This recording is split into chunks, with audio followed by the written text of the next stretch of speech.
السلام علیکم ورحمۃ اللہ وبرکاتہ۔ اردو زبان میں عربی زبان کی مستعمل تراکیب پر گفتگو ہو رہی تھی۔ آج 5ویں نشست میں 21 سے لے کر 25 تک 5 تراکیب کا مطالعہ کریں گے۔ سب سے پہلی ترکیب ہے سلمہ اللہ تعالی۔ یہ پورا جملہ ہے سلمہ ہو، اسی سے سلام ہے، سلامتی ہے۔ سلامہ کے معنی اس نے سلامت رکھا، سلامہ ہو اس نے سلامت رکھا، ہو اس کو۔ آگے اللہ آیا ہے تو یہ پتہ چل گیا کہ سلامت جس نے رکھا وہ کون ہے؟ اللہ، اللہ نے۔ تو سلمہ اللہ کے معنی ہیں اللہ نے اس کو سلامت رکھا۔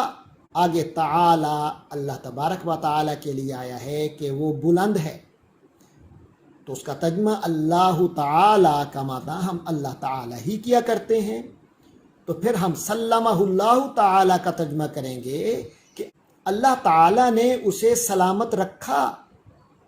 لیکن کیونکہ دعائیہ جملہ ہے تو دعائیہ اسلوب اختیار کرتے ہوئے ہم ترجمہ کریں گے اللہ تعالی اسے سلامت رکھے۔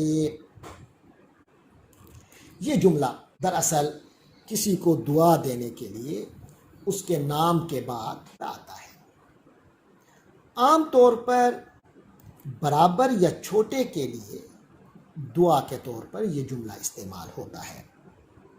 اس کی مثال، میرے بیٹے عبداللہ سلمہ اللہ تعالی نے اچھے نمبروں سے امتحان پاس کر لیا ہے۔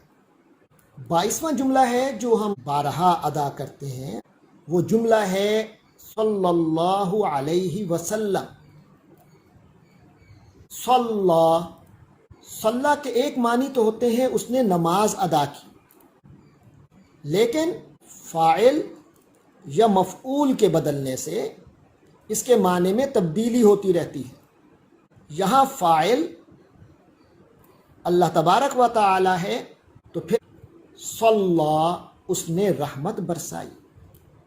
کس نے؟ اللہ، اللہ نے۔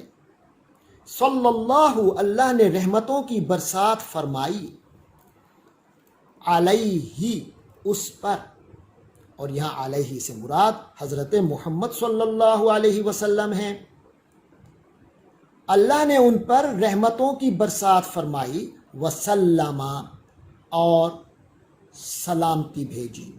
سلام بھیجا، سلامتی بھیجی، ایک ہی معنی ہے۔ اور کیونکہ یہ دعا کے لیے ہے، درود شریف، اس کو مختصر ترین درود شریف بھی کہا جاتا ہے، تو اس کا ترجمہ ہے اللہ تبارک و تعالی ان پر رحمتیں برسائے اور سلام بھیجے اور سلامتی کا معاملہ فرمائے۔ اس کا استعمال معلوم ہے کہ حضرت خاتم النبیین سیدنا محمد صلی اللہ علیہ وسلم کے نام گرامی کے ساتھ یہ دعائیہ اور درود کا کلمہ پڑھا جاتا ہے۔ اس کی مثال، حضرت محمد صلی اللہ علیہ وسلم کی ختم نبوت پر یقین رکھے بغیر کوئی مسلمان نہیں ہو سکتا۔ 23واں جملہ ہے طاب ثراہ۔ طاب اسی سے طیب ہے، طیب کے معنی پاک، کلمہ طیبہ پڑھتے ہیں۔ طیبہ طیب سے مؤنث ہے، پاک۔ طابہ فعل ماضی ہے، طابہ کے معنی کوئی چیز طیب ہوئی، پاک ہوئی۔ ثرا، ثرا مٹی کو کہتے ہیں، ثراہ اس کی مٹی، اس کی مٹی پاک ہوئی۔ یہ بھی دعائیہ جملہ ہے، تو دعائیہ اسلوب میں ہم ترجمہ کریں گے اس کی مٹی پاک رہے، ان کی مٹی پاک رہے۔